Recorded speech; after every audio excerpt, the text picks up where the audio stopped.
Olá, muito bom dia para você que está ligadinho aqui na programação da TV Câmara Campinas. Estamos chegando, Estúdio Câmara ao vivo, manhã de quinta-feira, dia 11 de junho. Olha, é um prazer ter a sua companhia, viu? Hoje nós vamos conversar sobre algo que eu tenho, você tem, a gente de repente ativa esse sentimento e não sabe nem o que fazer com ele. Estamos falando da vergonha. Quem nunca passou por uma situação constrangedora e ficou revivendo aquele momento durante dias? Tropeçar em público, esquecer uma fala durante uma apresentação, errar uma palavra, ser rejeitado por alguém, falar algo e imediatamente se arrepender. Algumas situações comuns, mas que muitas vezes provocam uma reação intensa. O rosto esquenta, o coração acelera, as mãos suam, a vontade é de desaparecer. Pois é. A vergonha é uma emoção humana, universal e necessária. Mas quando ela passa a comandar escolhas e comportamentos, pode impedir pessoas de falar, de se relacionar, de buscar oportunidades e até de realizar sonhos.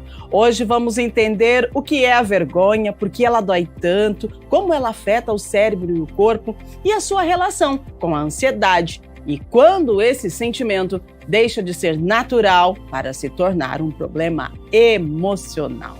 Participe com a gente, já sei, tem vergonha, não é? Manda sua mensagem. Você tem vergonha de quê? O que você sente quando a vergonha ataca? E como você reconhece a vergonha? O que você faz com ela? Você acolhe ela? Você se julga? Você sente culpa? A gente vai aprender tudo isso, as nossas entrevistadas já estão aqui no estúdio, daqui a pouquinho nós vamos apresentá-las. Enquanto isso, vai mandando a sua mensagem pra gente, tá aqui ó, opa, tá aqui, aí ó, bem certinho, 19978293776. Mande a sua mensagem compartilhando com a gente um momento de vergonha ou então uma experiência que você teve, quer saber sobre a vergonha? Tem dúvida? Manda aí que daqui a pouquinho nós vamos interagir com você também através da sua mensagem. Enquanto isso, vamos atualizar algumas informações, porque a Copa do Mundo começa hoje. Campinas terá uma arena gratuita para torcer pelo Brasil. Olha, para quem quer acompanhar os jogos da seleção brasileira em clima de festa, a Arena do Torcedor será uma das opções aqui na cidade, tá? Com entrada gratuita, o espaço já está montado, né, na Praça Arautos da Paz, no Taquaral, e vai contar com telão de LED, área de alimentação, banheiros, posto médico e esquema de segurança. Na primeira fase serão transmitidos aí os jogos contra Marrocos no dia 13 às 7 da noite, Haiti no dia 19 às 21h30 e Escócia dia 24 às 7 da noite também. Caso a seleção avance, a Arena seguirá exibindo as próximas partidas. Além das transmissões, o público também pode aproveitar food trucks, barracas gastronômicas e atrações especiais durante o período da competição. E claro que com o início da Copa, a TV Câmara Campinas reforça a cobertura especial com o Câmara na Copa, uma programação dedicada a mostrar como Campinas vive a emoção do torneio. A cobertura traz entrevistas, reportagens especiais, entradas ao vivo, curiosidades, receitas temáticas e acompanhamento da movimentação na Arena do Torcedor, instalada na Praça Arautos da Paz, no Taquaral. Ao longo da competição, estamos preparando conteúdos que vão além dos jogos, destacando personagens, histórias, iniciativas que movimentam a cidade durante o período da Copa. O especial Câmara na Copa está na programação da TV Câmara Campinas e também nas plataformas digitais da emissora, levando informação, entretenimento e o clima de competição para o público. Acesse o site da TV Câmara Campinas, tá? O YouTube da TV Câmara Campinas também e acompanhe a nossa programação aqui pela emissora. Agora vamos com a previsão do tempo, vamos ver o que acontece hoje, né? Amanhecemos aí com chuva, temos chuva forte agora pela manhã. No decorrer da tarde, as nuvens diminuem, o sol pode aparecer, mas o que prevalece é a chuva aqui na metrópole. Mínima 15, máxima 20 graus. Bora que bora, então, vamos ao nosso tema central. Vamos falar dela, que de repente preenche todo o nosso dia e alguns dias depois de senti-la também.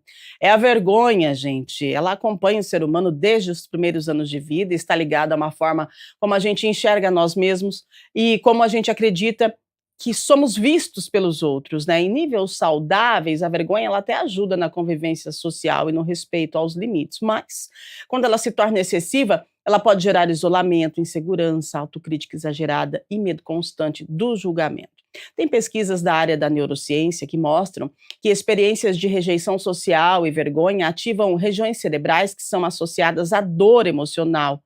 E o que ajuda, aliás, a explicar por que certas situações constrangedoras permanecem vivas na memória da gente por tanto tempo. Então, a gente precisa de especialistas para nos explicar sobre a vergonha. É por isso que a gente recebe duas especialistas. Quero dar bom dia à psicanalista e facilitadora de patchwork, especialista em espiritualidade e autoconhecimento, Camila Ragazzi. Seja bem-vinda. Bom dia, Camila. Bom dia, Rúbia. Bom dia para você também. Bom dia, pessoal em casa. É mais uma vez um prazer estar aqui com vocês. Vamos falar um pouquinho sobre vergonha, né? Como que ela acaba cortando a nossa espontaneidade, né? A gente tem tanta coisa boa para oferecer para a vida, para o outro, para o mundo, e corta isso por conta desse sentimento tão difícil, né, de lidar. Então vamos explorar um pouquinho sobre isso hoje. Vamos lá, para completar a nossa dupla de hoje, a gente recebe a psicóloga, psicanalista, professora universitária, mestranda em psicanálise, saúde e sociedade. É isso mesmo, seja bem-vinda, Aline Moraes. Bom dia. Bom dia, Rúbia. Bom dia, Camila. Muito obrigada, né, pelo convite. Acho que esse é um tema bastante importante, como você bem colocou na entrada, abrange, acho que, muita gente, né? E vamos entender até que ponto que a vergonha ela é aceitável, saudável, e que ponto ela pode ser patológica, perigosa, e a gente precisa olhar com mais carinho. Muito bem. Olha aí que legal, olhar com carinho para a nossa vergonha. Muito bem, a gente começa então com a Camila, porque a gente precisa entender o que é vergonha, né? A gente está falando de um sentimento, de uma emoção ou de uma resposta psicológica diante de determinadas situações. O que é a vergonha? A vergonha, ela é um sentimento que abrange tudo isso, né, na verdade. Ela é um sentimento que está muito ligado à culpa, está muito ligado ao medo da rejeição também, né? Está muito ligado ao sentimento de inadequação. Então, a culpa, ela traz tudo isso no seu rastro, a vergonha traz tudo isso no seu rastro.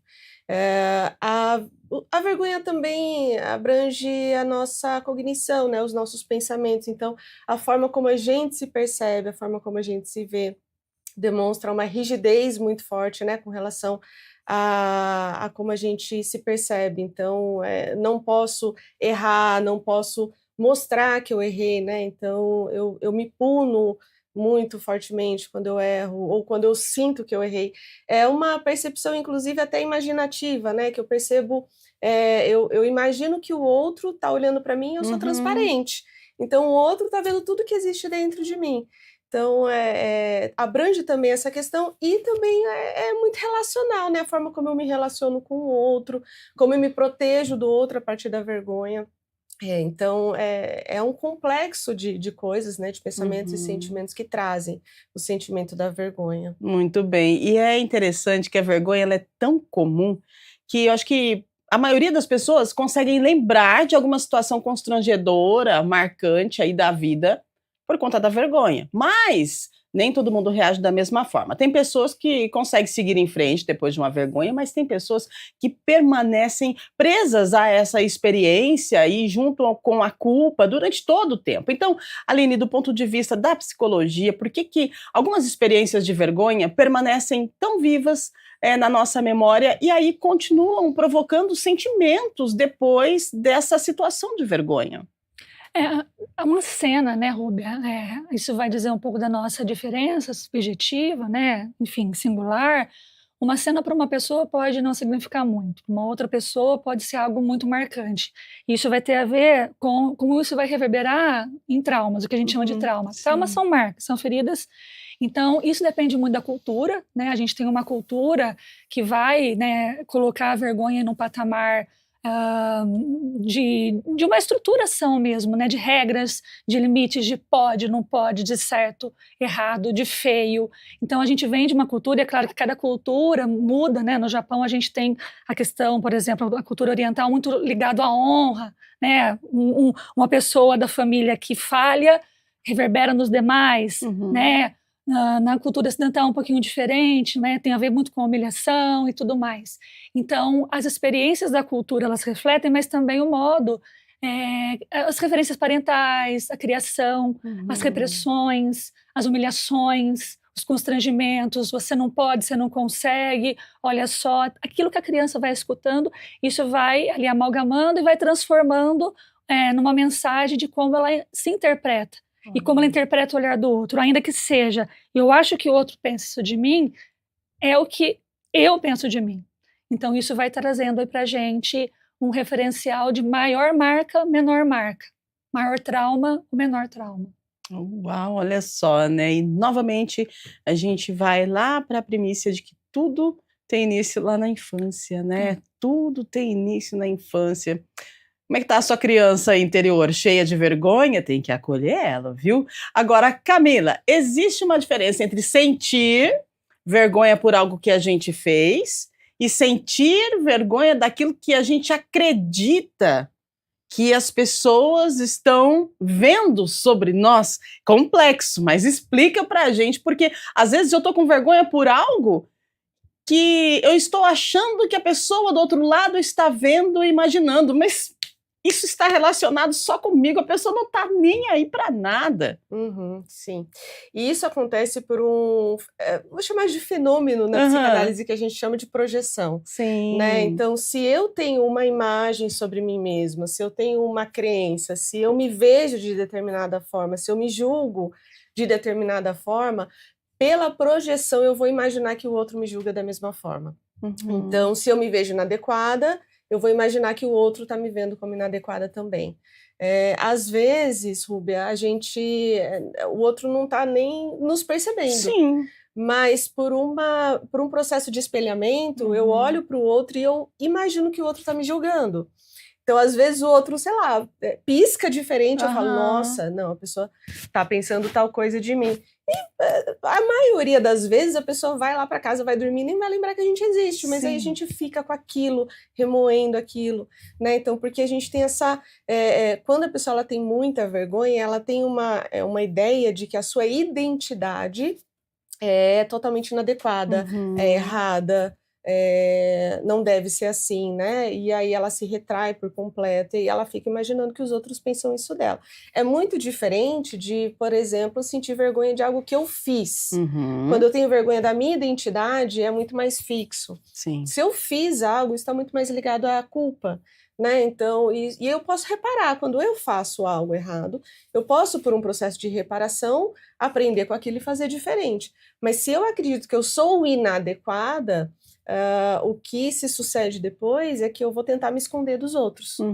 E aí, num processo de máscara, né? Eu coloco uma máscara, eu me afasto dos outros, me isolo, e tento ser perfeita, só que a perfeição não existe aqui, né? Então, em algum momento eu vou ser espontânea e na minha espontaneidade eu vou acabar me punindo.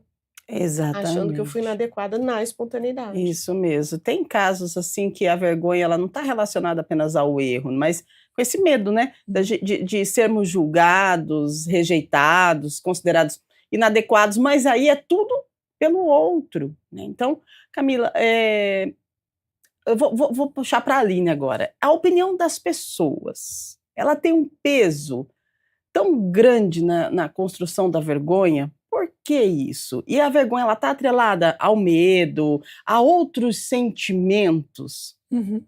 Isso tudo que você falou, né, as questões que a Camila trouxe aqui, muito pertinentes, tem uma questão que é o pertencimento. Né? A gente nasce numa condição de desamparo, a gente precisa de um outro que tem uma função de cuidado, normalmente a mãe ou outra figura que exerce essa função.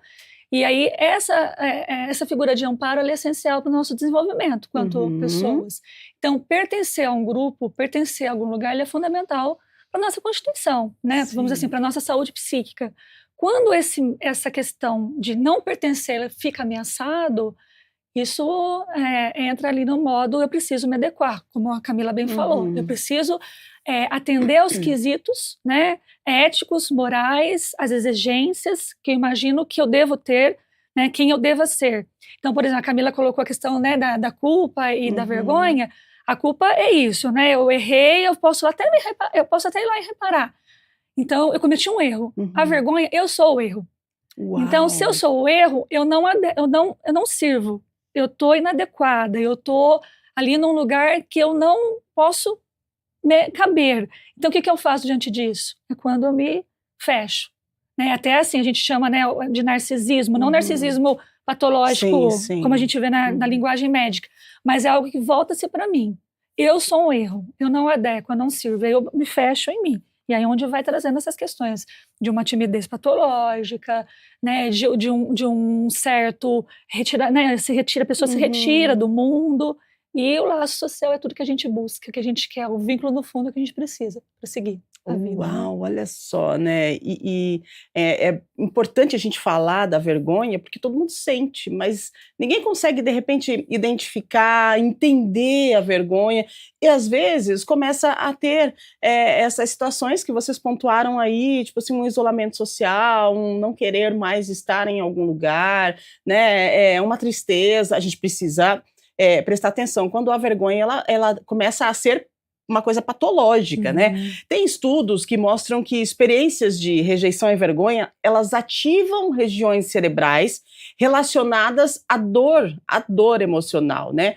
Por que a vergonha, ela dói? Ela dói, porque tem gente que sente dor no momento que sente a vergonha, né? O que você traz pra gente, Aline, sobre isso? Nós somos um ser, né, biopsicossocial, espiritual, né? A mesma pele, né, do nosso tecido, do nosso sistema nervoso, tá ligado ao nosso corpo, na mesma pele. Então, a gente está interligado. Não tem como você falar de um psiquismo que não afeta um corpo e um corpo que não afeta um psiquismo, né? Então, essa relação direta, o nosso corpo a todo momento está comunicando algo. Como você falou, né? A gente fica vermelho, a mão soa, a gente tem tremedeira. E as questões psíquicas, né? A gente vai desenvolver uma fobia social, a gente vai desenvolver um pânico, até um sintoma persecutório, de achar que o outro está te vendo, o outro está olhando, o outro está te julgando. Então, está muito interligado. Esse mundo interno, como a Camila bem colocou, introjetei algo. Aquilo que eu fui escutando na minha vida, certo ou errado, está dentro de mim. Quando eu não suporto isso dentro de mim, eu ponho para fora. Eu faço uma projeção. Então, o que está dentro de mim vai lá fora. Só que isso volta em forma de sintoma. O que é o sintoma? É um sofrimento, é uma dor e é uma comunicação de um corpo, seja um corpo psíquico interno, seja um corpo físico, que a gente chama de psicossomático, uma conversão no corpo, que vai trazer para a gente essa dor completa, né, nesse ser inteiro. Então está tudo interligado. Muito bem, olha só, né? Se a gente para analisar o que vocês estão dizendo, Camila, é certo dizer, então, que quando a gente sente uma vergonha, a gente ativa o nosso cérebro naquela situação de ameaça, onde é luta e fuga, e aí começa um turbilhão de emoções, de sentimentos. E impressionante que a gente não consegue dominar. Por que isso? Imagina você, de repente, tropeçar, cair na rua, aí você levanta assim, você não... tem gente que tem sentimentos e situações diferentes. Tem gente que corre, tem gente que chora, tem gente que paralisa, tem gente que, tipo, fica bravo, né? Alguém vai ajudar e aí não precisa de ajuda. Então, e esses sentimentos, essas ações, elas... são meio que do inconsciente. A gente está consciente quando a gente tem essa reação ao, de repente, tropeçar na rua? A reação disso é consciente? Na maioria das vezes, não. Na maioria das vezes é uma reação bastante automática que acontece, isso, né? E como a Aline trouxe, é um sentimento de ameaça mesmo, quando a gente acredita que a gente não vai pertencer aquele grupo, que a gente vai ser rejeitado por alguém que faz parte desse grupo, né? Então, o nosso corpo, ele vai respondendo a tudo isso e responde, inclusive, à nossa imaginação, né? Então, de uma forma mais sutil, mas ainda responde, né? Então, quando a gente está vivendo no dia a dia e reagindo às nossas emoções, é porque a gente não está percebendo e nomeando essas emoções, né? Então, às vezes, assim, no sentimento, quando vem o sentimento de vergonha, ficar atento e nomear o sentimento, né? E falar para si mesmo, eu tô com vergonha aqui, né? Porque geralmente o pensamento que vem assim como plano de fundo que a gente não presta atenção é como eu sou inadequada.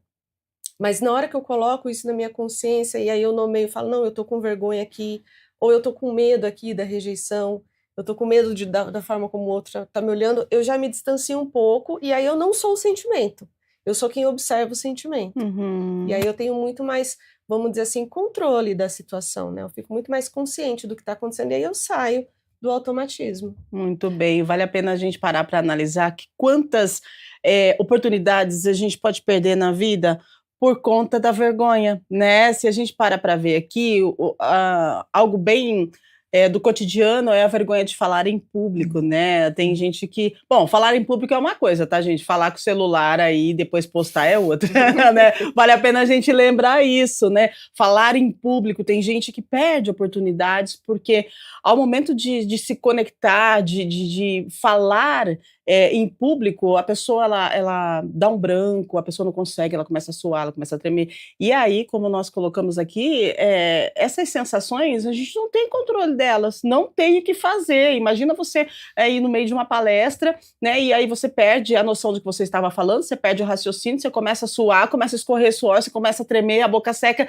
e você não consegue dar sequência, né? Então, assim, é importante a gente parar, pensar e estudar um pouquinho sobre a vergonha e tentar aprender como a gente faz para autorregular isso, porque acredito que tenha sentido essa autorregulação, né? E essa questão de conversa, falar em público, o que acontece? Por que trava?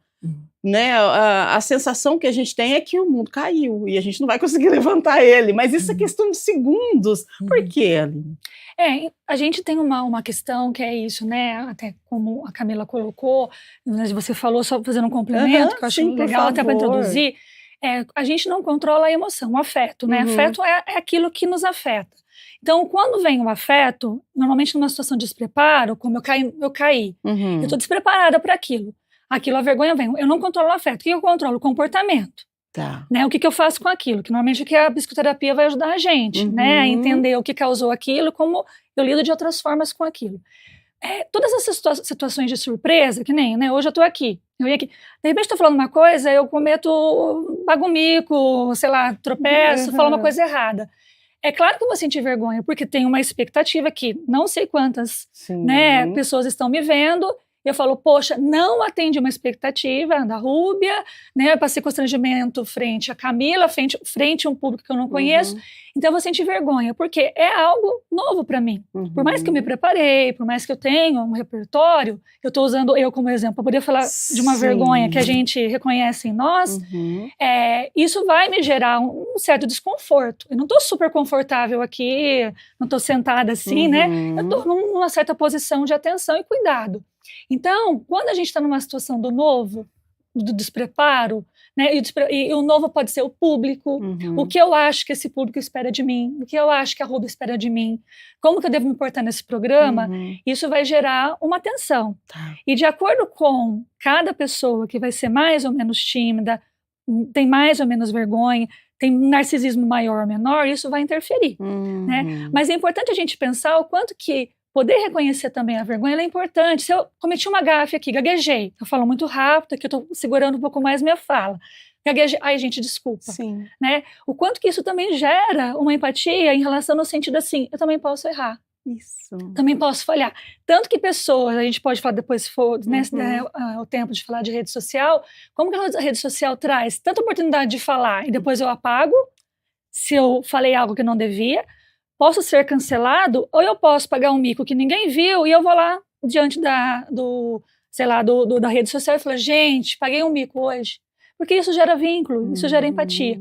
Né? Mas, respondendo à pergunta inicial, toda condição que tem o novo, que tem a surpresa, que tem algo que eu não sei, eu me coloco em mais ou menos tensão. E essa mais ou menos tensão, ela está ligada com a ansiedade, porque gera uma ansiedade, a vergonha, ela gera uma ansiedade, gera essa tensão. Agora, a gente precisa aprender a identificar a questão dessa ansiedade gerada pela vergonha e saber quando que ela é considerada uma ansiedade natural do dia a dia, que a gente sente mesmo, e quando ela passa já a ser uma ansiedade que vai prejudicar, Camila. Sim. A ansiedade ela tem a ver com as expectativas que eu coloco, né, sobre mim e também sobre como os outros vão me receber, como os outros vão me olhar, como os outros vão me aceitar. né? A ansiedade normal, todo mundo sente. Não tem como não sentir ansiedade. Na verdade, não tem como sentir nenhum sentimento. A gente sente todos os sentimentos, né? O importante é a gente saber aceitar esses sentimentos, lidar com os sentimentos de modo que eles não dominem a nossa vida, né? Então, a partir do momento que a ansiedade domina a minha vida, eu passo a viver de acordo em torno desse sentimento. O medo domina a minha vida, eu passo a viver de acordo com o medo, né, de acordo com esse sentimento. Então, eu deixo de fazer coisas porque eu tenho medo de fazer, e aí eu não me dou a oportunidade de explorar a fantasia do medo, né, por exemplo, porque a ansiedade, o medo, eles sempre vão pintar as piores possibilidades. Sim. E se eu não vivencio a situação, eu não desmistifico elas, né? Então, tem sentimento que só a gente passando pelo sentimento mesmo para poder aprender a lidar com eles. Uau, muito bom. Você sabe, quando a gente fala de vergonha, de ansiedade, de medo, claro que todo mundo vai lembrar do Divertidamente. Acho que foi bem assertivo, né, o filme, porque trouxe de uma forma lúdica como são os nossos sentimentos. Eles acabam brigando entre si, né, Aline? Tipo, um quer dominar mais que o outro, e aí a gente precisa ter um autocontrole. Como ter autocontrole diante desses sentimentos que nós temos e que, às vezes, eles são transbordados de uma forma exacerbada? No caso que a gente está falando aqui, a vergonha. Como é que é aquele controle? Como é que a galerinha trabalha aqui dentro e como que a gente faz para poder controlar isso? Sentir, mas ter uma autorregulação, um autocontrole, assim como vocês dizem pra gente. Você falou do Divertidamente, né? É um filme muito bacana, que por mais que ele seja colorido e ele atinja muitas crianças, ele é um filme feito para adulto. Olha aí. Né? Foram ali neuropsicólogos, enfim. Porque é isso, para mostrar o quanto que as emoções, né? Com o Divertidamente 2 são 10 emoções, o quanto que essas emoções fazem parte de nós. É claro que você falou, como que eles brincam lá dentro, é um conflito. Né? A gente vive em constante conflito, a gente é ambivalente, a gente é contraditória, a gente ama e odeia. Então, dentro de nós, passa assim, a gente brinca, né? É uma esquisitice. E aí a gente estava conversando um pouco antes de começar o programa, né? Às vezes vem uma coisa e fala assim, uau, é humano. Tudo que é humano não surpreende. Tem coisa que assusta, sim. Tem coisa que você... Então, assim, a gente, né, um trabalho, pensando na psicoterapia, não é o único caminho, existem outros, é um trabalho de reconhecer, como a Camila anteriormente falou, reconhecer as emoções, e no caso a vergonha é reconhecer da onde que ela vem, né, qual a história por trás disso, há uma cena, há uma experiência, há uma rigidez, há um ideal de eu, né? A gente chama em psicanálise de super-eu, é um juiz interno que fica dizendo pra gente certo ou errado, que nos pune. Tem um super-eu, um juiz interno que é mais maleável, de acordo com a educação que eu tive, e tem outros que são tirânicos, são cruéis. E isso a partir daquilo que a gente, como a gente falou, aquilo que eu introjetei. Então, reconhecer, pensando num ponto de vista psicoterapêutico, reconhecer aquele afeto, qual a origem dele, para conseguir, vamos dizer assim, educar esse juiz interno para lidar de uma outra forma. Pensando fora do contexto psicoterapêutico, né, como que é aprender a trabalhar com o ridículo? O brincar, né? A gente não brinca mais. Verdade. Né? A gente vai para a rede social ali e fica ali, a gente não brinca. Quantas formas de brincar, seja com seus filhos, sobrinhos, num jogo, né? Algumas pessoas vão fazer teatro. Porque o que é um teatro? O que é, né, uma condição... que você se põe no brincar, é a condição do ridículo, é a condição do improviso. Então, quais outras formas que a gente pode encontrar de deixar mais maleável esse juiz interno? Então, assim, existem alguns caminhos. Agora, como eu falei anteriormente, a gente não controla o afeto, a gente controla o que a gente faz a partir daquele momento. Se eu estou no trânsito e tenho a opção de buzinar e xingar quem me cortou, eu falo, respira fundo, isso não vai me trazer nada de bom, e segue em frente. Não é o que eu senti. Nos dois casos eu senti raiva, mas o que diferencia é o que eu faço com aquilo. Uau! Inclusive o que a gente faz com a vergonha, né? O que a gente faz com Menina do céu! É ruim demais sentir vergonha, né? Então a gente precisa colocar a vergonha no lugarzinho dela, mas é importante a gente sentir, porque a partir de que você sente, você consegue nomear A gente pode falar assim, Camila? Sim, inclusive é uma grande importância nomear, né? Então, é como a Aline falou, né? Não tem como a gente não sentir, mas a gente pode aprender a lidar com o sentimento a partir do momento que a gente reconhece esse sentimento. Isso. Porque se a gente não reconhece, como é que eu vou lidar com uma coisa que eu nem tenho consciência que está ali, né? Então, tanto a vergonha como qualquer outro sentimento, né? Como a Aline trouxe a ideia da raiva, por exemplo, se eu sinto a raiva, mas eu não reconheço a raiva vai atuando aqui, eu não estou nem vendo que a raiva está atuando. Se eu estou com vergonha e eu não reconheço a vergonha, ela vai atuando aqui, eu não estou nem entendendo que ela está atuando. A partir do momento que eu percebo que eu estou com vergonha e falar, ok, eu estou com vergonha aqui, eu dou um nome para isso, eu fico muito mais consciente. E aí eu posso escolher agir a partir dela ou não.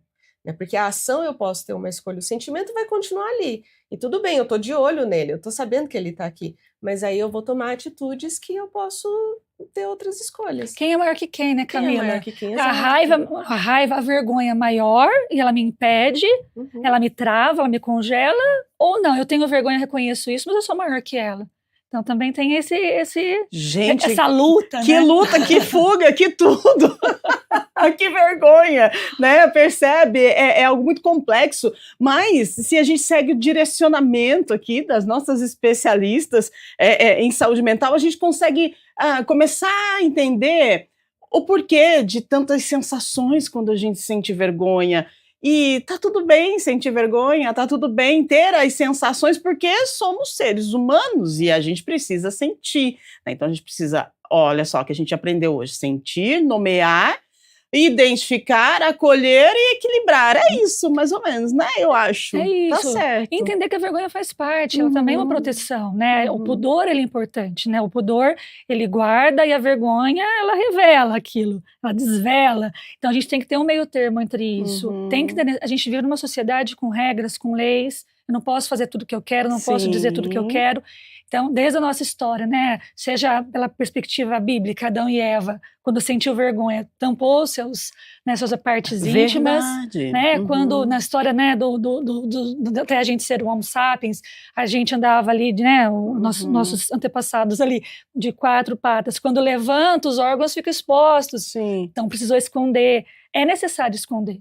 Né? E esconder também tem coisas que são nossas. Está muito ligado ao desejo. Tem um desejo, como a Camila falou no início, a gente parece que vira transparente, a gente tem vergonha de falar dos nossos desejos. E a gente vive numa sociedade com uma lei que vai dizer, você não pode explorar esse desejo porque isso não é bacana, isso é condenável. Então tem coisas que a gente vai esconder. Só que quando a gente acha que o outro está vendo isso, né, quando a gente acha que a gente está transparente, a gente fica nebuloso, a gente fica escuro. Porque a gente fecha até de nós a relação com o nosso desejo, com aquilo que a gente, de certa forma, é.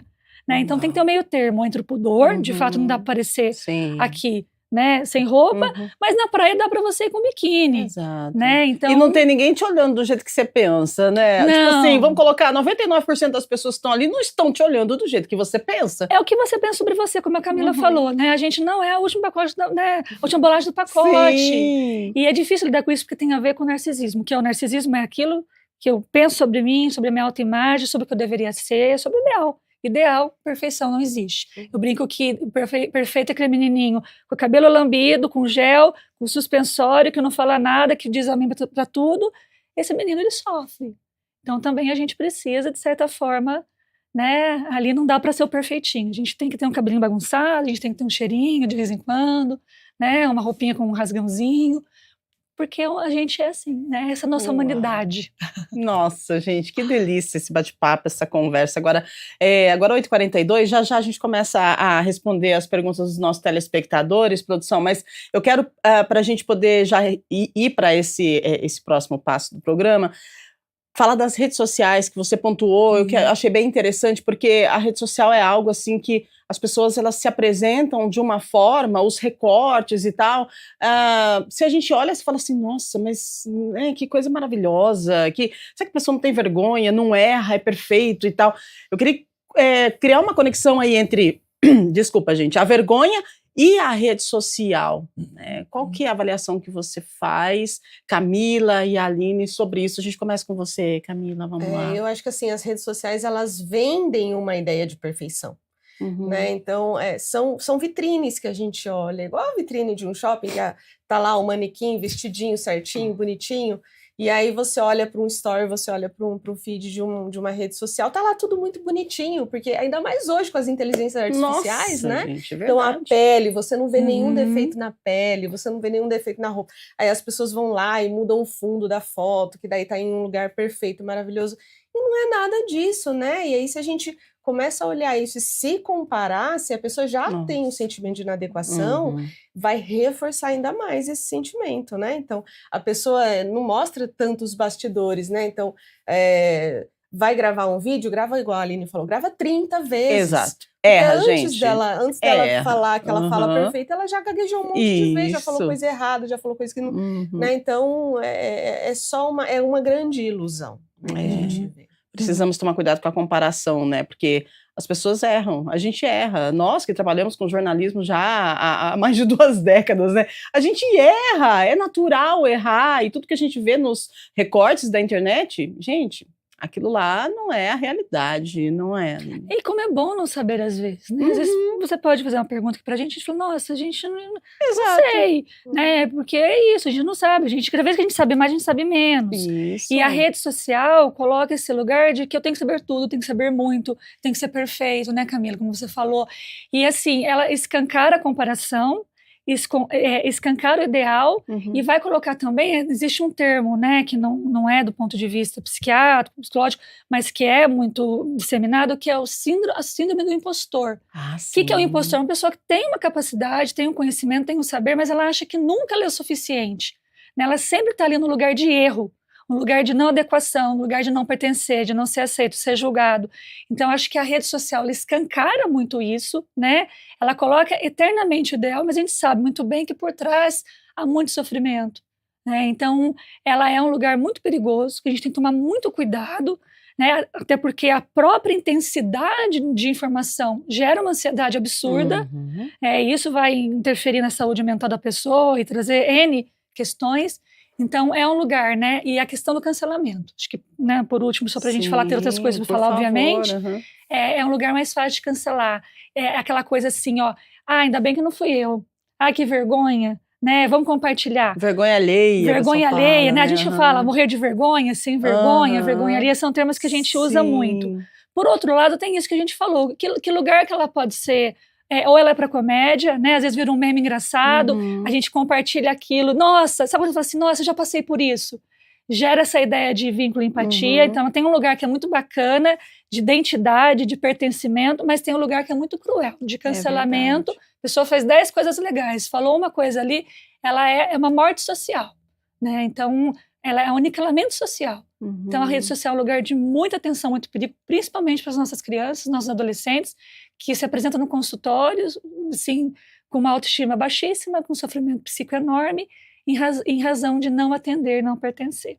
Olha só, gente, e a questão vem tudo a partir da comparação, né? Não tem como, às vezes você não tem aí um preparo psicológico, você não tem um autoconhecimento, e aí quando a gente fala disso, a gente pode levar lá para os nossos adolescentes, né? Que se a gente, nós adultos, às vezes não temos esse preparo psicológico suficiente para não fazer aí a comparação, você imagina um adolescente, né? Que está aí em fase de desenvolvimento e acaba se comparando, e aí pode sim se fechar, ter o isolamento social, daí a partir disso vem a tristeza e vem outros sentimentos, e pode vir uma ansiedade, pode vir uma depressão. Então, é importante a gente sempre estar atento aos nossos adolescentes, às reações, às emoções, e se precisar, buscar ajuda. E detalhe, não sentir vergonha de pedir ajuda. Por que a gente tem vergonha de pedir ajuda se a gente não é perfeito, se a gente está em fase de aprendizado o tempo todo, se todos os dias nós vivemos em uma forma que a gente aprende? Tudo que a gente falou aqui, para mim, é novo, a gente está aprendendo, né? Então, assim, nós aprendemos a todo momento. E aí, quando chega o momento de pedir ajuda, de pedir um socorro, a gente tem vergonha e se fecha. Precisamos cuidar com isso também, né, Camila? Com certeza, porque também quando a gente pede ajuda, a gente precisa assumir que a gente tem uma vulnerabilidade. Exatamente. E existem algumas ideias de perfeição de que assim, eu dou conta de tudo. Então, se eu sou perfeita, eu vou dar conta de tudo. Se eu sou perfeita, eu não preciso de ajuda. Se eu sou perfeita, eu não sou vulnerável. É uma ideia imaginada de perfeição que, assim, não se sustenta na realidade, até porque nesse mundo que a gente está, não existe ninguém perfeito. Exato. Né? Então, nem sei de onde que a gente tira, assim, um modelo de uma o que é perfeição, de uma pessoa. né? Não existe, né? Então, para nós aqui, seres humanos. É importante a gente se humanizar, né? Se aceitar humano. Aceitar as nossas vulnerabilidades. Todo mundo precisa de ajuda, até porque nós somos seres sociáveis, né? Nós somos seres biopsicossociais, então a gente depende sim um do outro, ninguém vive sozinho, ninguém sobrevive sozinho, a gente precisa de um ao outro, né? Então é muito importante ter essa humildade, porque isso também está muito ligado ao orgulho, né? E esse orgulho narcísico que a Aline trouxe, né? De, eu sou autossuficiente. Ninguém é totalmente autossuficiente. Nem deve. Nem deve Nem ser. deve, totalmente desnecessário. Totalmente. Então, é importante, de repente, a gente aceitar e ser um pouco vulnerável, ter uma vulnerabilidade, vou colocar uma aspas aqui, não sei se está certo falar assim, mas uma vulnerabilidade controlada, porque às vezes, se você acha que você é tão super, né, que você não aprende mais porque você já sabe tudo, você não precisa de ajuda porque você é super, e aí você não evolui para lugar nenhum. Então, a partir do momento, se a gente para analisar, a partir do momento que a gente, de repente, aceita uma vulnerabilidade saudável, se é que existe isso, né? Aceita errar, aceita ser corrigido, aceita aprender, a gente está conseguindo equilibrar e viver uma vida mais tranquila, sem precisar ser aquela coisa forte, aquele negócio que assim, eu sou super master, porque ninguém consegue se manter dessa forma durante tanto tempo, e se conseguir, a dor deve ser muito grande. Exige muita energia psíquica, né? E como a gente está falando do corpo, né? O corpo inteiro trava. Né? A gente estava dizendo também anteriormente, né? O quanto que o corpo denuncia tudo. Sim. Tristeza, alegria, vergonha, né? A gente brincou do orgulhinho, aquela carinha, né? Então, assim, e como que realmente, a Camila colocou a questão da humildade, isso é essencial, né? Sair do salto mesmo, falar, peraí, hello, preciso de ajuda. Isso. E aquilo que a gente estava falando anteriormente, do brincar, né? Do ridículo, num grupo de amigos, gente, um dia, vocês não sabem o que aconteceu comigo. E a partir daí isso virar risada, né? O humor está a favor disso. E como é gostoso, assim, poder... Porque é isso que você falou, a gente acaba achando que sabe tudo, e quando a gente acha que sabe tudo, a gente deixa de aprender. Exato. Então, é totalmente desnecessário. Você pode buscar excelência, não a perfeição. Mesmo diante da excelência, você vai ser excelente em algumas coisas, vai ser mediano em outras, porque a gente não tem energia para dar conta de tudo e não precisa, porque a gente vai adoecer. E o que está acontecendo, né? Todo mundo achando que pode dar conta de tudo, correndo para lá e para cá, tipo um ratinho na rodinha, né? Quase nem dorme, quase não tem vida, e aí depois, quando para analisar, se olha no espelho e não se reconhece. E aí a gente pergunta, por quê?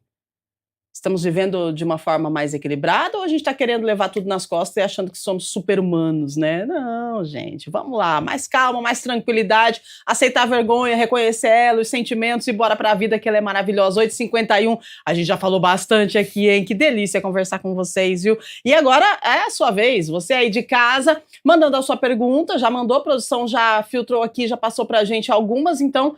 Vamos lá saber quem é que está conosco para falar de vergonha. O Leandro Martins da Vila Esperança. Tem gente que evita pedir desculpas por vergonha de admitir, olha aí, que errou e parecer fraca. Como transformar esse medo em uma vulnerabilidade saudável? É o que eu acabei de falar. Se é que existe essa vulnerabilidade saudável, como é que a gente faz, né?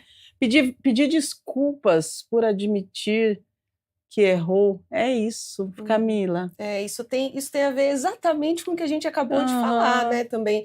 É o orgulho que está por trás disso tudo, né? É o orgulho de achar que sabe tudo, que pode tudo, que não deve errar. É o medo de admitir também alguma vulnerabilidade, né? Então, todo mundo tem a sua vulnerabilidade, nós somos seres humanos.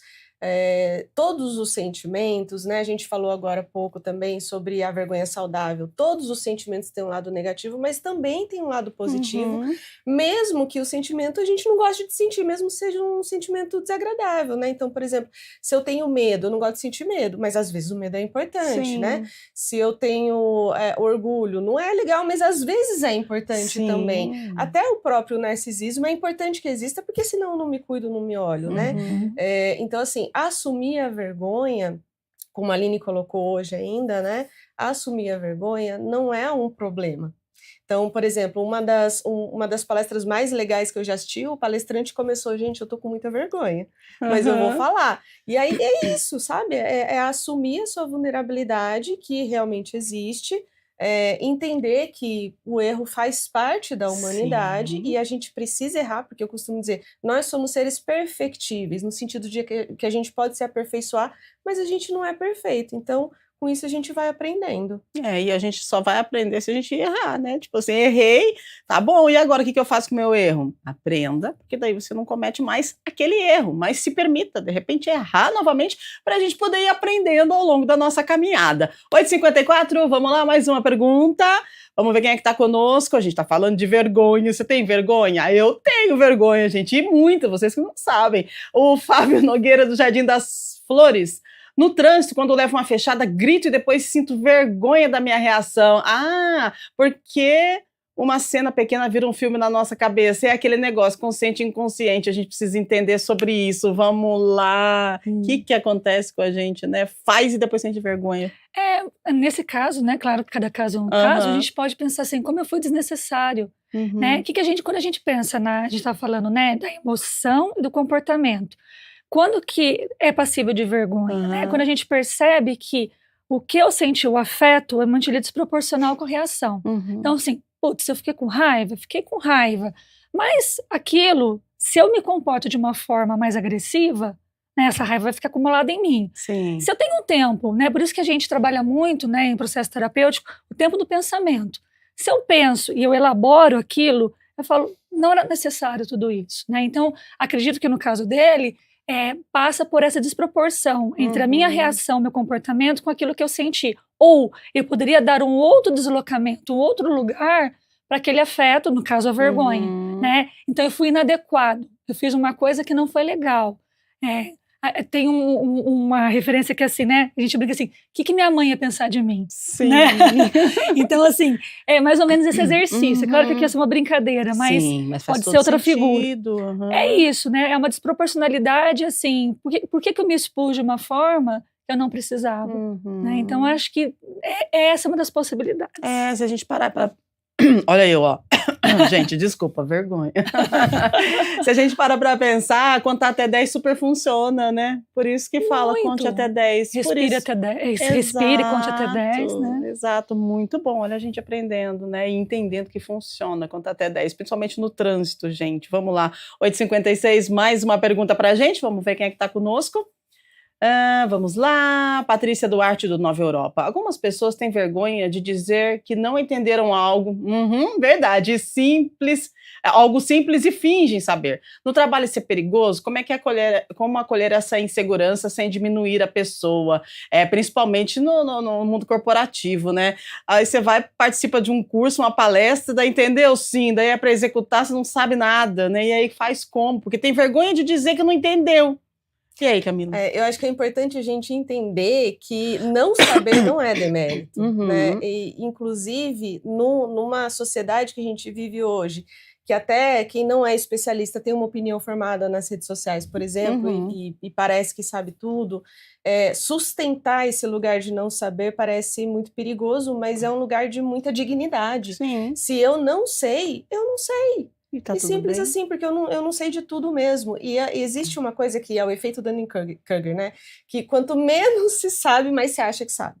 Quanto mais você estuda, mais você percebe que não sabe. É verdade. Né? Então, eu acho que, assim, você não saber não é demérito, faz parte, porque a gente não sabe de tudo mesmo. Quando você fala que a pessoa não sabe, não significa que você está diminuindo a pessoa, né? Então, a pergunta já traz um pouco esse sentimento, né, de que a pessoa é menos porque não sabe, mas na verdade não, né? Por exemplo, eu sei muita coisa de psicanálise, mas se me perguntar uma coisa de matemática, não vou saber nada, né? Então, isso tem a ver também com a humildade, né? E com a entrega daquilo que eu de verdade sou, né? E o mal-estar contemporâneo, ele passa por uma linha assim, ó, entre o exibicionismo, eu tenho que mostrar que eu sei, e entre o individualismo. Eu me escondo pela vergonha de ser. Então, parece que são dois extremos. Na verdade, a gente pode caminhar por aqui, né? Então tem que tomar cuidado com isso, porque hoje a sociedade ou exibe ou isola ou exibe. É como se a gente não tivesse uma saída. E a gente não está falando de 2 pontos, a gente está falando de um caminho. E a gente pode caminhar por ele, até porque uma linha reta tem muitas possibilidades de subidas e descidas, né? Ai, que delícia ouvir isso, gente. Como é confortante, né? Ouvir que a gente pode errar, que a gente pode sentir vergonha e que tá tudo bem a gente não saber. Se a gente não sabe, a gente pode aprender, não é mesmo? Então, tá tudo certo, né? Só tem que tomar cuidado, né? Porque daí você fala que sabe, depois você tem que executar, e aí você não consegue, aí você vai sentir vergonha. E muita vergonha. Aí, nesse momento, vai ter que sentir todos aqueles sentimentos, aquele turbilhão de emoções, e aí vai ficar complicado. Então, é melhor falar que não sabe e aprender e seguir a vida, né? Tá tudo certo. 8h59, mais 2, e aí a gente já encerra? Isso, produção? Então vamos lá, estamos aqui ao vivo falando sobre vergonha com 2 especialistas em saúde mental e ensinando a gente a lidar e equilibrar a nossa vergonha e sentir e também nomear os nossos sentimentos. Ricardo Almeida do Jardim Aurélia, eu chego a suar frio só de imaginar uma sala cheia olhando para mim. Meu corpo trava antes de eu entrar. Isso pode ser uma reação do cérebro à vergonha. Menino, olha, tem gente que sua frio, tem gente que treme, tem gente que não consegue andar, tem gente que trava, tem gente que esquece que tá ali no mundo, sente uma coisa, tipo assim, foi abduzido, né? É uma sensação muito ruim. Então, a gente precisa orientar o Ricardo Almeida. Vamos lá, Aline. É claro que é muito desconfortável, assim, como a gente já falou aqui, acho que a pergunta é bem pertinente, né, para esse fechamento. Tem o lado do que ele introjetou, daquilo das exigências que ele tem para si, a partir das vivências, a partir da cultura, Sim. e da expectativa que ele acha que o outro tem, tem esse lado. E aí, sendo um pouco mais prático, talvez na experiência dele, que talvez acredito que seja constante ou não, pontual, mas tem muito a ver com o preparo também. Né? Quanto mais eu me preparo para uma situação, não quer dizer que eu não vou ficar nervoso, que eu tô com um Big Brother ali diante de mim. Mas eu consigo minimizar esse impacto. E um terceiro ponto que eu diria que é a experiência. Sim. Quanto mais você faz, mais você aperfeiçoa. Ou seja, a gente pode buscar excelência, mas nem em tudo a gente vai ser excelente. Então, se isso para ele causa uma paralisia, né, como aquelas pessoas que têm fobia de pegar o avião, qualquer fobia, é passível de olhar e cuidar. Né? O processo terapêutico está a favor disso, para entender o que causa isso, para diminuir esse nível de rigidez e desse juízo interno que fica ali, você vai errar, vai passar vergonha, vai pagar mico, vai ser feio. Então, assim, tem isso.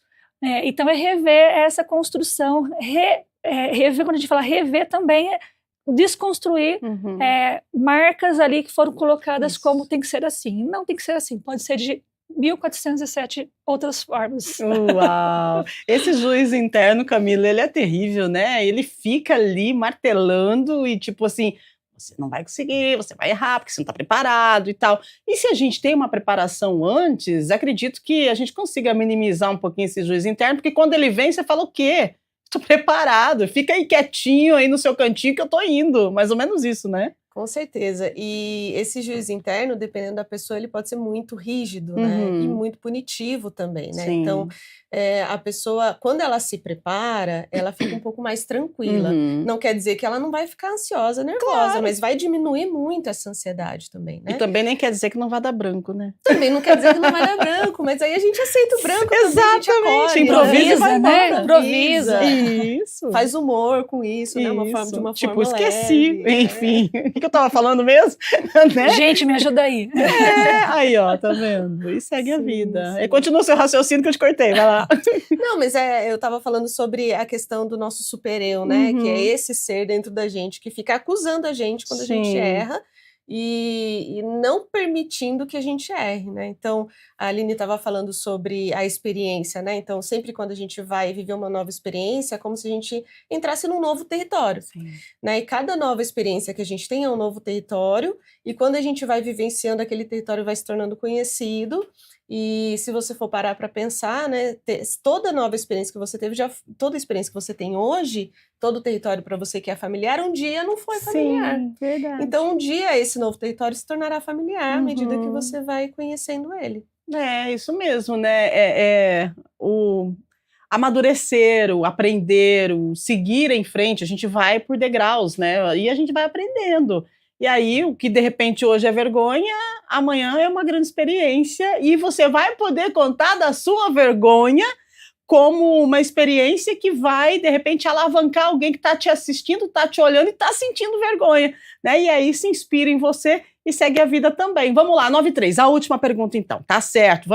Vamos ver quem é que está conosco, a última perguntinha de hoje. Helena Duarte, do Flamboyant, algumas pessoas passam a vida tentando vencer a vergonha como se ela fosse um defeito. Dá para dominar esse sentimento ou ele sempre fará parte de nós?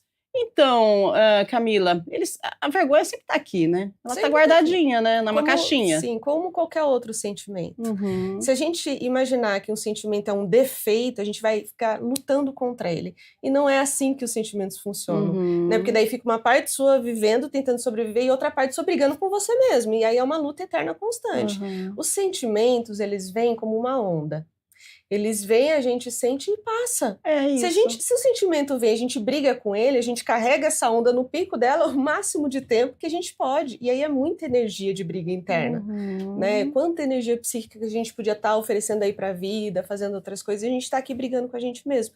Então, não tente eliminar os seus sentimentos, não tente eliminar nem os seus defeitos, inclua eles, sabe? Eu acho que é um caminho muito positivo a gente incluir os nossos defeitos para poder transformar eles e não eliminar eles. Que delícia. A Clarice Lispector dizia que se a gente faz uma analogia de defeito, né? Se a gente tira o defeito da estrutura, a gente pode derrubar a estrutura. Né? Ela fala de uma outra forma, a gente se apropria, sim, a gente usa sintoma, né? O defeito, bom. o sintoma. Se a gente tira o sintoma muito abrupto, a gente desmorona. Então a gente tem que tomar cuidado com essa estrutura. Tem que ir lapidando, trocando uma pecinha e tal, para que ele continue funcionando e aliviando aquilo que estava inflamadinho, estragadinho, enfim, quebrado, e assim com mofo, e assim a gente vai cuidando e ajustando para a gente ser adequado, mas não nessa idealização de uma adequação. Sabe que, com relação até, só finalizando essa pergunta, né? A vergonha, como qualquer outro sentimento, quando a gente acolhe isso e cuida disso com amor e com aceitação, é como se a gente estivesse cuidando de uma parte nossa que ainda é um bebê, sabe? Sim. Então, quando a gente acolhe isso aos poucos vai se transformando e aí a gente se trata com mais amorosidade também. É verdade. Então, a infância é um lugar que a gente pisa a vida toda, diria, né?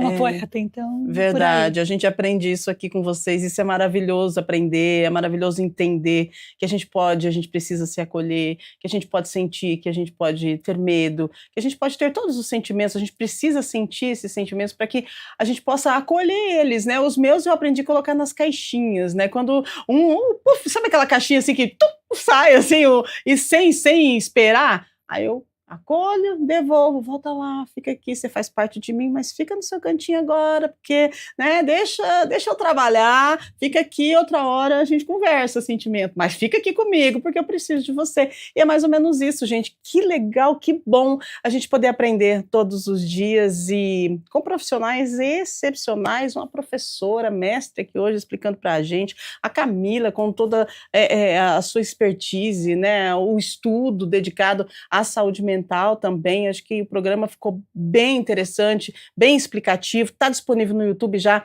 para você compartilhar com as pessoas que fazem sentido para você, porque a vergonha faz parte da vida, mas a gente precisa entender ela, né? E aqui a gente conseguiu entender um pouquinho sobre esse sentimento que todos nós temos em algum momento da vida, ou então todos os dias, em algum momento do dia, a gente sente uma vergonhazinha, né? E tá tudo bem sentir. Quero agradecer demais a presença, Aline, obrigada pela sua participação, por tanta troca de conhecimento com a gente. Gratidão mesmo. Agradeço o público, agradeço a Camila pela parceria, foi muito bom. Agradeço a confiança. Maravilhosa, gente. Olha, impressionada com tanto ensinamento que nós recebemos hoje. Camila, mais uma vez, obrigada pela sua participação. É bom demais poder ver essa troca, né, dos nossos entrevistados e o conteúdo que vocês deixam para a gente, o ensinamento que vocês deixam para a gente, é coisa para a gente levar para a vida. Obrigada. Eu que agradeço a oportunidade mais uma vez, Rubi, é muito bom poder doar um pouco do que eu já recebi, assim, desse caminho da psicanálise. Obrigada, Aline, maravilhosa, pelo lugar, pelo espaço aqui da gente compartilhando. compartilhando. Obrigado, pessoal de casa, mais uma vez também pela confiança, por dar esse espaço para mim. Agradeço muito. Vocês são maravilhosas, gente. E é isso.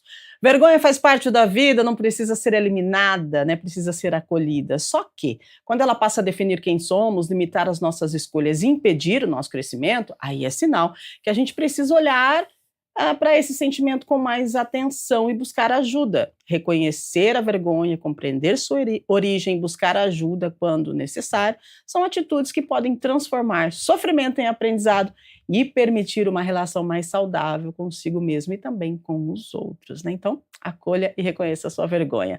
Daqui a pouquinho a Iria está chegando aí, trazendo informações atualizadas aqui de Campinas, Brasil e mundo. Ao meio-dia temos Câmara Notícia, trazendo informações também da nossa cidade, do Legislativo aqui de Campinas. E amanhã, gente, amanhã é o Dia dos Namorados, que beleza! E o Estúdio Câmara, então, vai encerrar a semana amanhã, né, na sexta-feira, discutindo os desafios da paquera nos tempos modernos. Por que tanta gente tem medo de iniciar uma conversa?